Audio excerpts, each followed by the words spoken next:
Hey, welcome back. Now that you've taken your Five Voices assessment, it's time to dive into understanding what your results mean. Today, we're going to help you discover your foundational voice, the one that shapes how you naturally think, communicate, and lead.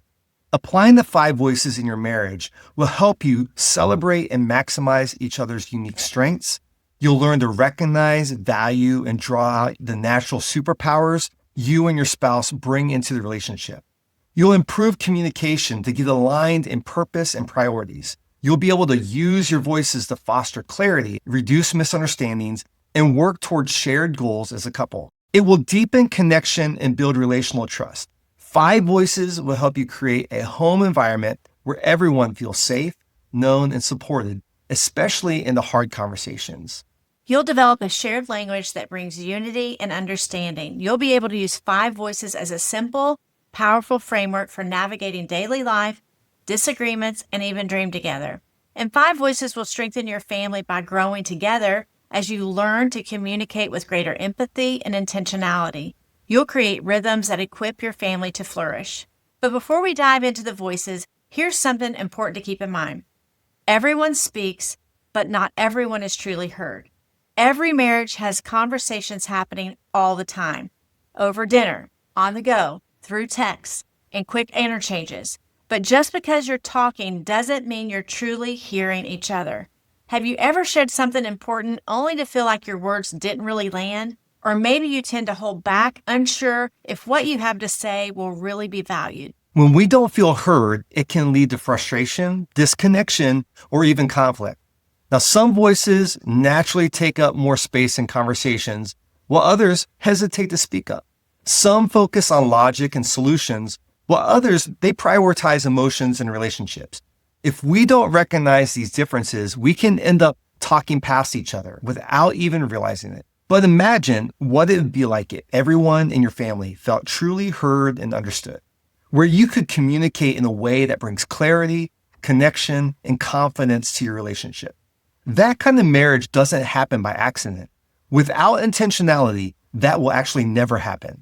That's why we're introducing tools like Know Yourself to Lead Yourself, because real change always begins with self-awareness. We'll be using visuals throughout the series because, let's be honest, you'll remember a good visual long after you've forgotten the words. This one is foundational. Know yourself to lead yourself. If you're going to grow in how you lead in your home, your family, and your marriage, it begins with understanding you. The more you understand yourself, the more effectively you can lead yourself.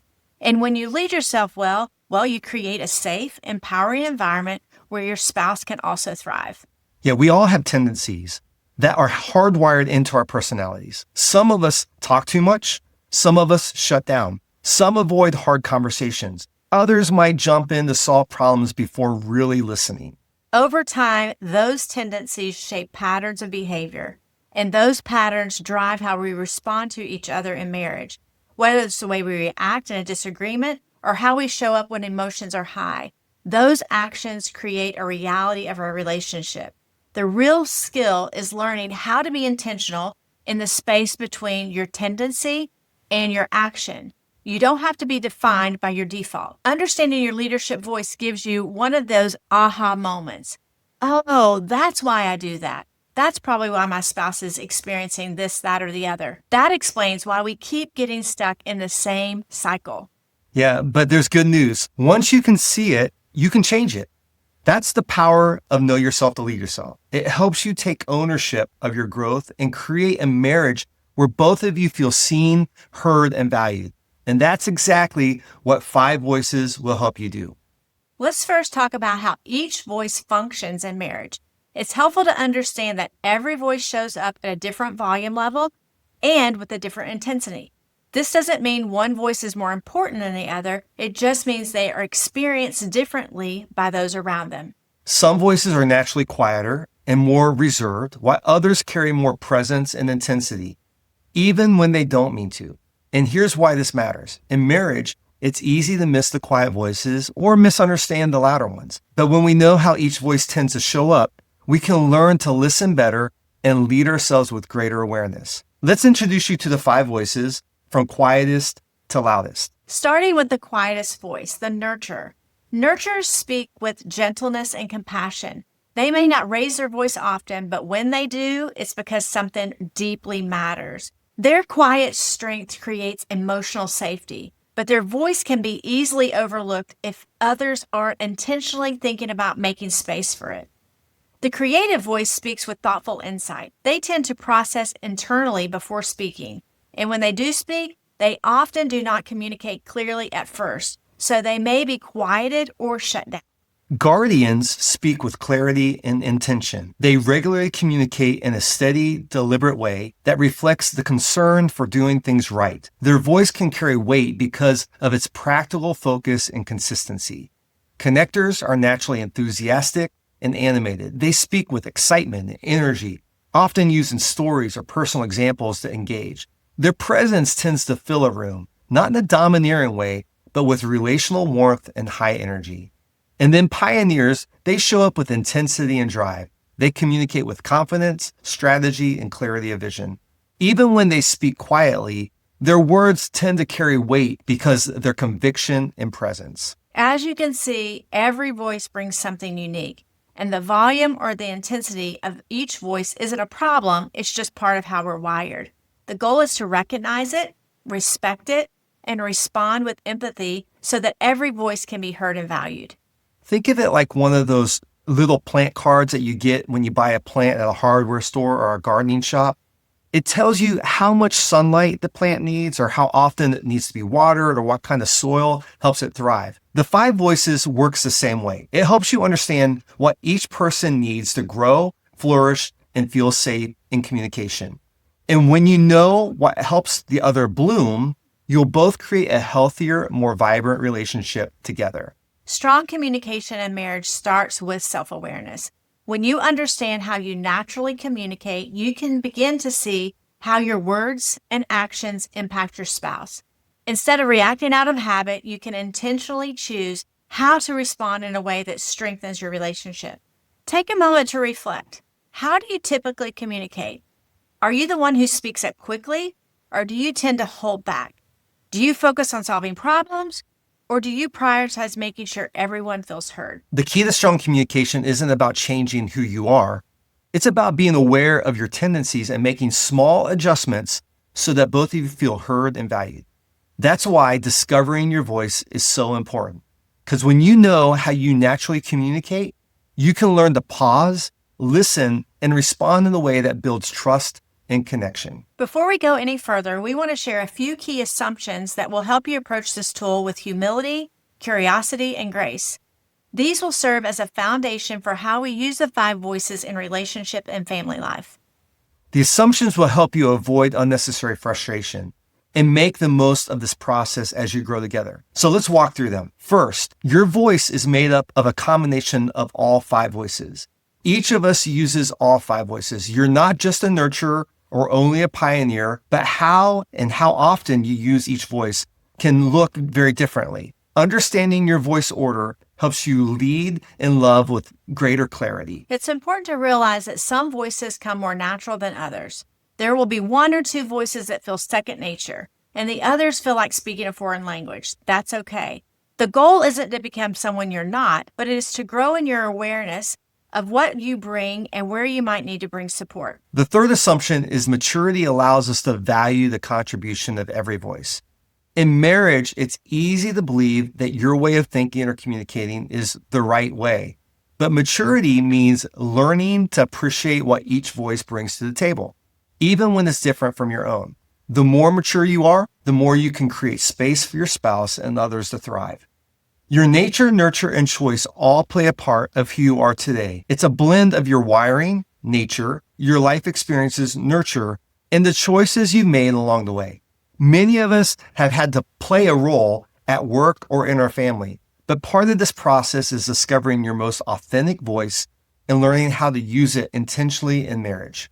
Don't assume you know your spouse's foundational voice. It's tempting to say, oh, I already know what their voice is, but assumptions can be misleading. Let your spouse share how they see themselves. Ask questions, listen carefully, and stay open. You might be surprised. And don't assume you know what each voice means. Words like nurturer or pioneer may sound familiar, But in the Five Voices framework, they carry specific meaning. Take time to explore each voice and what it really represents and how it shows up in your marriage and family. The better you understand the voices, the better you can honor them in each other. When you approach this with humility and curiosity, it actually creates a safe space for real discovery, not just about your voice, but about your spouse's heart. That's where the transformation really begins. Like we've said, each of us uses all five voices, but one of them is our strongest voice. That's the one that shapes how we communicate in everyday life. Some voices are more naturally dominant in our conversation, while others tend to be quieter. Understanding your foundational voice helps you lean into your strengths while being mindful of how you interact with your spouse. We're going to take a deeper dive and describe each voice. As we do, we want you to think about how closely you relate to that description. At the end of each voice description, you'll have time to rate yourself using one of these three colors. Green, that sounds just like me. This is definitely my voice. Yellow, I see some of this in me, but I'm not sure, it may not be my strongest voice. Red, this doesn't sound like me at all. This is not my natural voice. Once you've rated yourself, we'll give you some time to discuss your results together. Why you chose your color, how you see this voice showing up in your relationship. The goal is not to label or limit yourself, but to gain clarity in how you naturally communicate so that you can grow together. Let's dive into the five voices and help you discover your foundational voice. If you're a nurturer, you are deeply in tune with the emotions of people around you. Long before anyone says a word, you can sense how they're feeling. You naturally prioritize relationships and value harmony in the home. You are the heart of your marriage. More than anything, you care about your spouse's well-being, and you work hard to create a warm, loving environment. You celebrate the little things. You notice when something feels off, and you instinctively step in to care for those you love. But here's the challenge. Because you want to protect harmony, you may avoid speaking up, even when something really bothers you. Over time, that can build up and lead to unspoken frustrations. You might also struggle to recognize how much you contribute to the relationship because things you do can feel small to you, even though they mean a lot to your spouse. So go ahead, rate yourself. Green, this is totally me. Yellow, I see some of this in me. Red, this is not me at all. And then take a moment to discuss with your spouse, how do you see this voice in yourself or each other?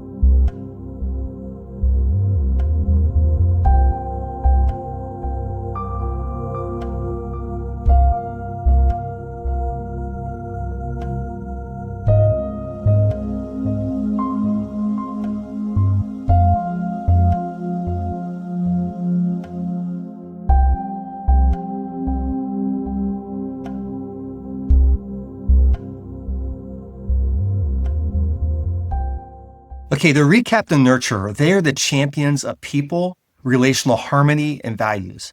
In the marriage, they're often the ones making sure everyone feels seen, safe, and cared for. They're present-oriented and grounded in what's happening right now. About 43% of the population leads with this voice, so chances are at least one of you in the marriage has nurturer as your foundational voice. And because nurturers are the quietest voice in the room, they're often the ones who go unheard. They may not speak up right away, especially in moments of conflict or tension. One thing to watch for is silence. Nurturers often have a fear of conflict, so rather than say what's really on their hearts, they keep it to themselves, sometimes hoping the tension will just go away. But silence doesn't mean they're okay. In fact, silence might be a signal that something needs to be addressed. So how do you empower a nurturer in marriage? You let them speak first. Create space for them. Ask them questions. Then actually listen to their answers. And most importantly, affirm the genuine value of what they bring, their care and empathy and insight into emotional atmosphere of your relationship and how incredibly valuable it is. Now, if you're married to a nurturer like I am, One of the best things you can do is create an environment where they feel safe to share, especially when they disagree or when something's bothering them. That's when their voice can really shine. Now let's look at the creative voice. If you're a creative, you're the visionary in your marriage. You love to think outside the box and imagine new ways to grow together. You see things others don't, possibilities, risks, and opportunities that others might miss. In many ways, you serve as an early warning radar system in your relationship, sensing when something's off long before it's obvious. You never are satisfied with just going through the motions. You believe your marriage can always be better, more meaningful, more intentional, more aligned with your shared values. When you and your spouse catch a shared vision, you're all in. The word can't doesn't really exist in your world when the purpose is clear and compelling. You also care deeply about integrity, wanting your relationship to be authentic and reflective of what truly matters. But here's the challenge. Sometimes it feels like your spouse doesn't fully understand what you're trying to communicate. You can see it so clearly in your mind, but putting it into words in a way that connects, that's not always easy. And because you hold high standards for yourself and your relationship, it's easy to focus on the gap between where you are and where you want to be. That means you might overlook the progress you've made, missing the chance to celebrate the 90% you've accomplished because you're still focused on the 10% that isn't there yet. So take a minute and evaluate yourself.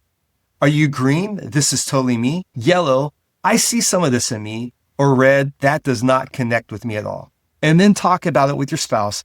How does this voice show up in your relationship?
Okay, let's talk about the creative voice.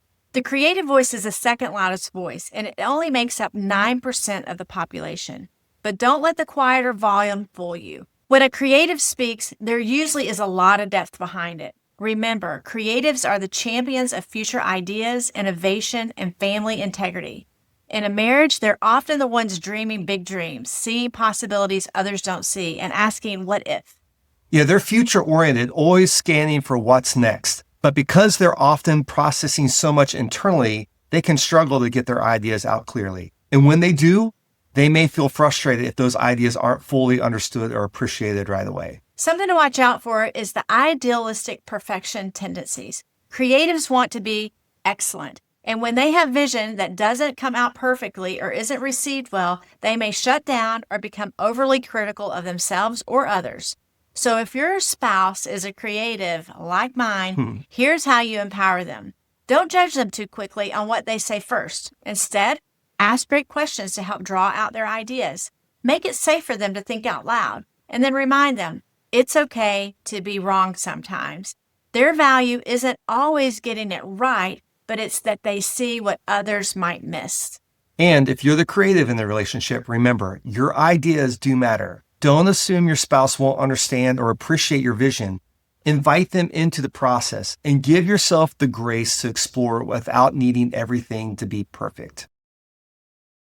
If you're a guardian, you probably feel a deep sense of responsibility for your family. You take commitment seriously and you naturally step up to make sure things get done the right way. Whether it's managing a budget, keeping a schedule, or sticking to a plan, you bring structure and order that helps the whole family thrive. You're the steady one, dependable, practical, and consistent. You value traditions, and you're always thinking a few steps ahead to make sure everyone is taken care of. Your ability to separate emotions from decisions can be a huge strength, especially when things feel chaotic. You bring logic, systems, and a sense of security to your home. But here's a challenge. Because you're wired to focus on getting things right, it's easy to forget how your tone and your timing might land. Sometimes your need for accuracy or your drive to solve a problem can come across as dismissive. And if you're not careful, your spouse and your kids might feel more corrected than connected. So the key is learning how to pair your insight with empathy so that your truth lands in love. So take a moment to evaluate yourself. How do you resonate with the guardian? Green, this is totally me. Yellow, I see some of this in me. Red, this is not me at all. And then discuss with your spouse, how does this voice show up in your marriage?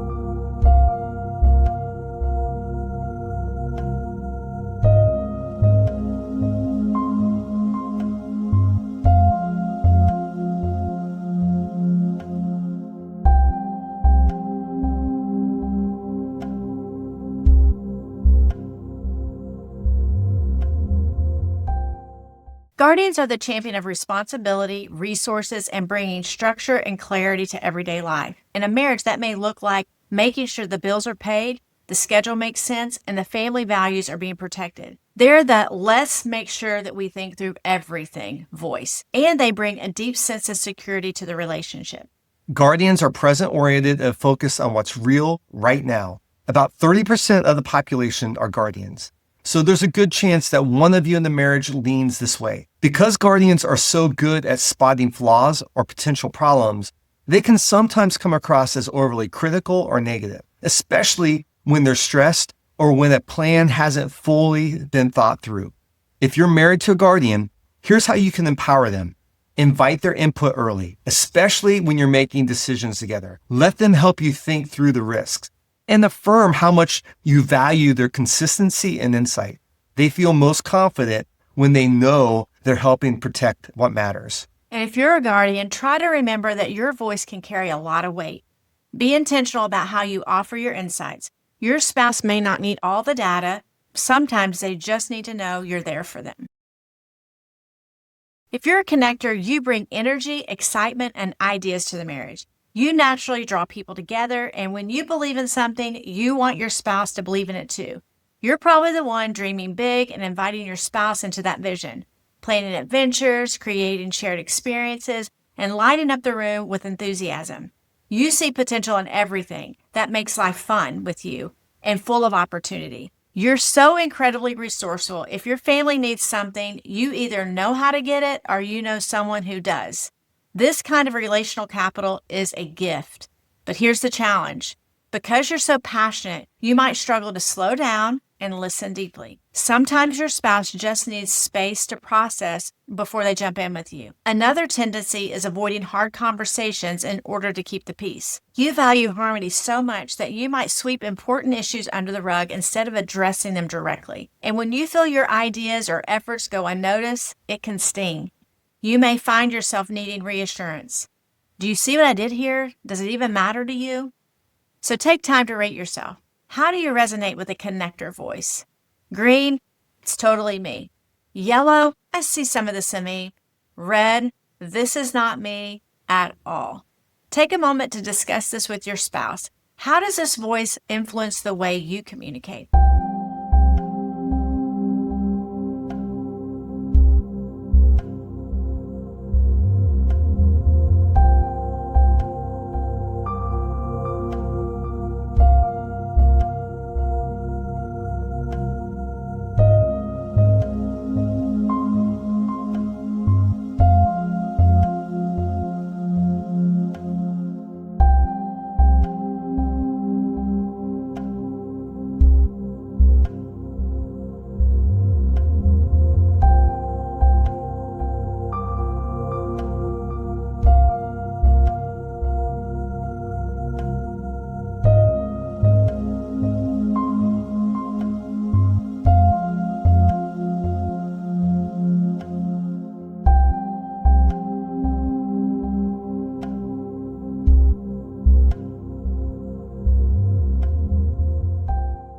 Here's a recap on the connector voice. Connectors are energetic, relational, and full of optimism. They are the spark in the relationship and the ones who bring creativity, energy, and connection to everything they do. Connectors are the champions of relationships, communication, and celebration. In a marriage, that looks like creating memorable moments, initiating quality time, or keeping things fun and energizing. They are amazing at helping people feel included, heard, and inspired. Connectors are future-oriented and tend to process externally. About 11% of the population are connectors, and while they may not be the loudest in terms of volume, their presence is definitely felt. Their relational intensity shows up through enthusiasm and warmth. But here's what to watch out for. In stress, they may become overly persuasive, seek affirmation too often, or slip into subtle manipulation, trying to win back favor through charm instead of clarity. You can empower your connector spouse by appreciating their relational efforts. Celebrate their creativity and affirm the value they bring in keeping the relationship engaging and emotionally alive. And when needed, help them slow down and follow through, not just dream, but finish. And if you're a connector, remember that your voice brings joy and momentum to marriage. Just be mindful that in your desire to be liked and avoid conflict, you don't miss the opportunity for an honest connection. Truth spoken in love will strengthen, not threaten your relationship. If you're a pioneer, you see the world as full of possibilities. You're strategic, driven, and constantly thinking about what's next. You naturally step into leadership, and you thrive when there's a goal to chase or a vision to bring to life. In marriage, you're the one who keeps the big picture in mind. You're always looking ahead, asking questions like, where are we going? Or how do we get better? You help create clarity and momentum in the relationship. Your spouse probably relies on your ability to make a plan and stick to it. But here's the challenge. Your drive to make progress can sometimes move faster than your spouse is ready for. You might focus so much on the strategy or outcome that you overlook the emotional process along the way. And if you're not careful, you may unintentionally make your spouse feel like their perspective doesn't matter as much, or that they're not moving fast enough. So as a pioneer, your strength is your vision and ability to lead with clarity. But don't forget, your spouse may need you to slow down, check in emotionally, and make space for their voice in the process. Now go ahead and rate your voice. How do you resonate with the pioneer voice?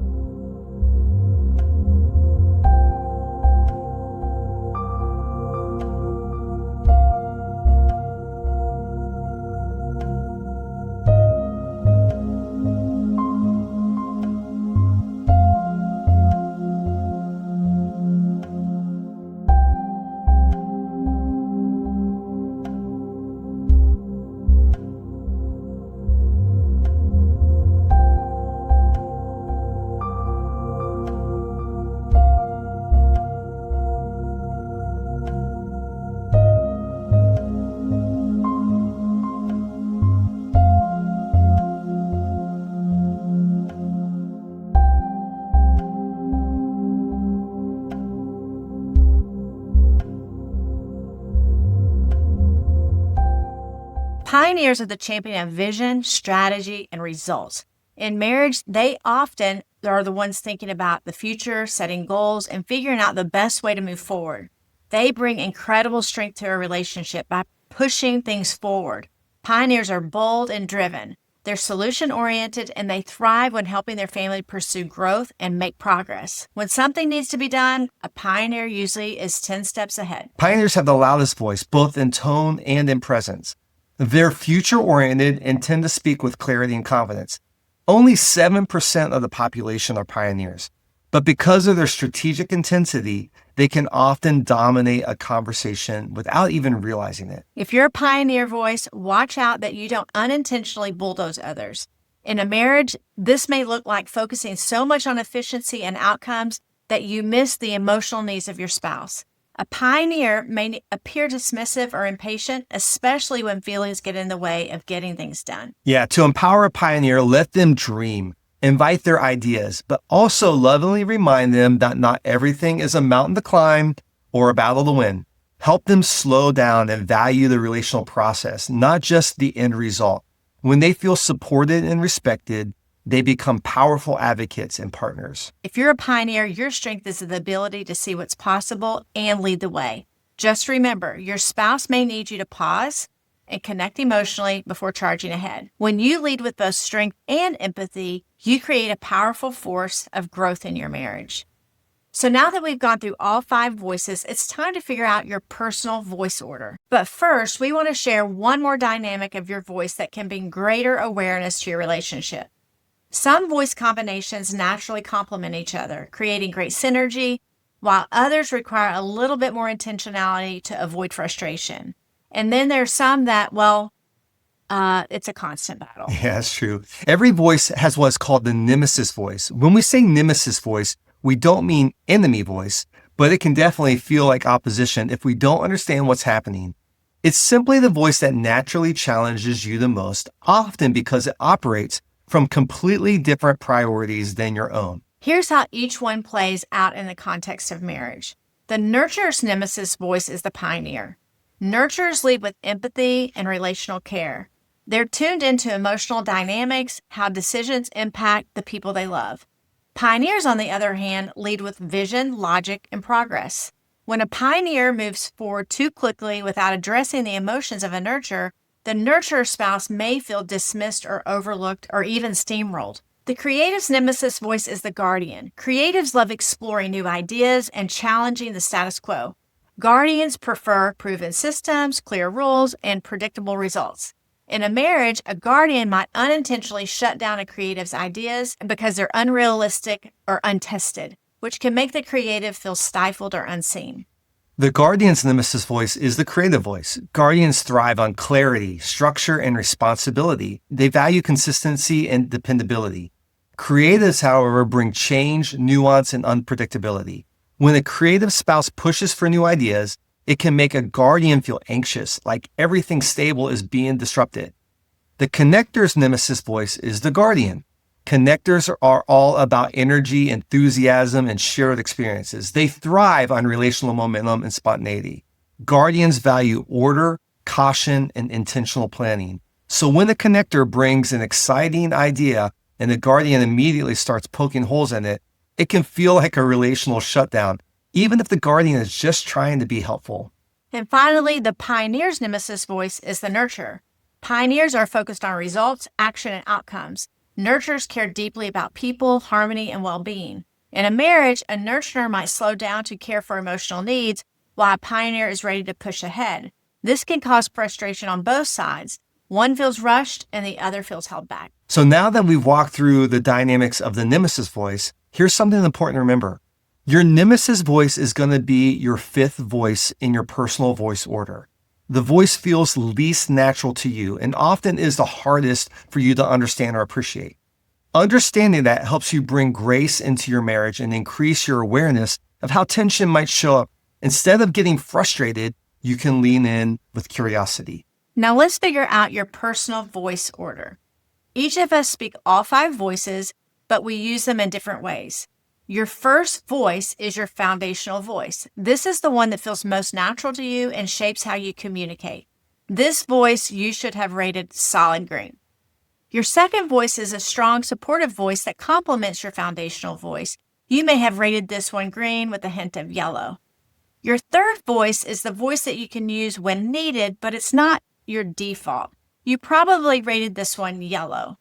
Your fourth voice is the voice that takes more effort for you to access, probably red with a little bit of yellow. Finally, your 5th voice is your weakest and your nemesis voice, definitely full stop red. Once you've ranked your voices, take a few minutes to talk about this with your spouse. Share your rankings and discuss your results. Did anything surprise you? Did you agree with your spouse's voice order? How does your voice order help you communicate well? Where might your voice order create challenges in your relationship?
hope that conversation was enlightening and helpful. As you continue this journey, we want to encourage you to start paying attention to how your voice shows up in conversations.